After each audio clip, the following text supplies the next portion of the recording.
वहीं महाराष्ट्र में अब जहां सीएम चेहरे का सस्पेंस अभी तक बना हुआ है, तो ऐसे में कल बीती रात 9 बजे करीब महायुति के 3 वरिष्ठ नेता दिल्ली पहुंचे, जहां उन्होंने अमित शाह के निवास पर अमित शाह के साथ महत्वपूर्ण बैठक की है। इस बैठक में मुख्यमंत्री के नाम का ऐलान होने की उम्मीद थी, जिसके बाद मुख्यमंत्री के चेहरे के साथ साथ मंत्रिमंडल विस्तार पर भी चर्चा की गई है। बीजेपी अध्यक्ष जेपी नड्डा भी इस बैठक में मौजूद रहे। तो वहीं दूसरी ओर इन सबके चलते शिवसेना उद्धव गुट में भी कई सवाल उठ रहे हैं। आपको बता दें कि सवालों के बीच कई नेता गठबंधन से अलग होने की बात कर रहे हैं, जिसके बाद अब महाअघाड़ी में भी एक फूट पड़ती दिख रही है, जहां शिवसेना उद्धव ठाकरे पार्टी के भीतर ही अकेले आगे बढ़ने की मांग तेज हो रही है। तो वहीं जहां एक तरफ सीएम चेहरे की तैयारियां है, तो दूसरे गठबंधन में महाराष्ट्र में फिलहाल फूट पड़ती दिख रही है। तो वही महाराष्ट्र से आशीष जी हमारे साथ जुड़ चुके हैं। आशीष जी, कल जो बैठक अमित शाह के निवास पर हुई है, क्या कुछ उस बैठक में बातचीत हुई है, क्या कुछ फैसले लिए गए हैं, और जो सीएम चेहरे का सस्पेंस अभी तक बना हुआ है वो कब तक खत्म होने की उम्मीद है? हाँ, देखिए, जैसे कि हमने देखा कि कल देर रात करीब 2 से ढाई घंटे अमित शाह जी के घर पे वो बैठक हुई है जी। उसमें जेपी नड्डा जी भी शामिल थे।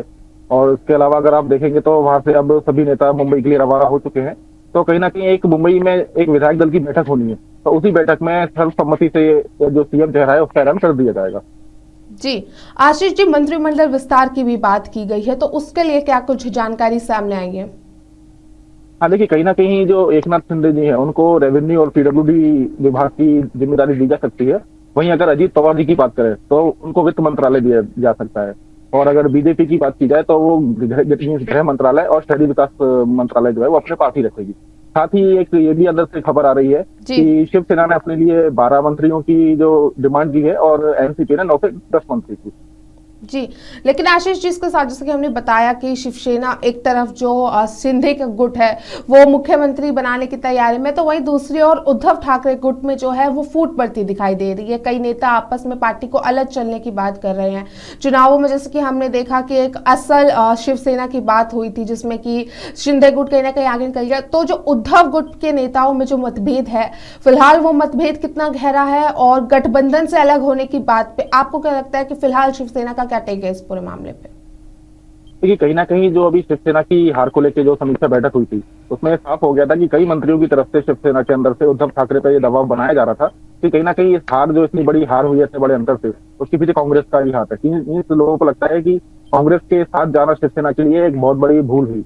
तो कई मंत्रियों ने उद्धव ठाकरे जी पर यह दबाव बनाया है कि ये इस बार आगे चुनाव होंगे, जैसे कि अभी बीएमसी का चुनाव आने वाला है, तो वो शिवसेना अकेले ही लड़े। जी, लेकिन फिलहाल जो महाअघाड़ी गठबंधन है उससे शिवसेना के अलग होने के कुछ चांसेस दिख रहे हैं आशीष जी? हाँ, बिल्कुल। देखिए, कहीं ना कहीं जो बड़े नेता हैं शिवसेना उद्धव ठाकरे गुट के, उन्होंने आगे आके ये चीज बोली भी है कि कहीं ना कहीं उनको अलग हो जाना चाहिए। वहीं कांग्रेस की तरफ से भी प्रतिक्रिया आई है सामने कि अगर कोई अलग होना चाहे तो वो अलग हो सकता है। तो कहीं ना कहीं महाविकास अघाड़ी में टूट की संभावनाएं बहुत प्रबल है।